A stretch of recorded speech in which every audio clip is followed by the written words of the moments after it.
evening, sir.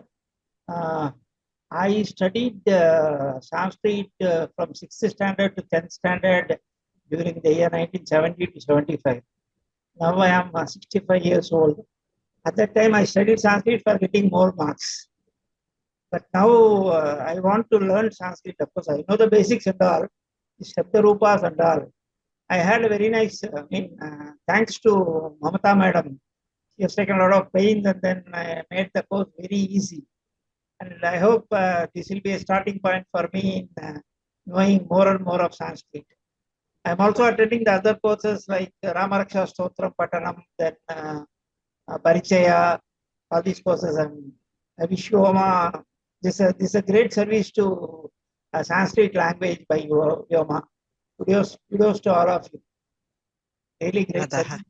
And I request all the participants to promote Sanskrit among their own groups, their own known people, the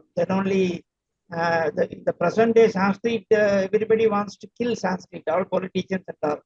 So this is a case where we can revive and go back to our culture, our ancient language. We should not allow it to die because somebody doesn't like it. So thanks to everybody. Thank you very much.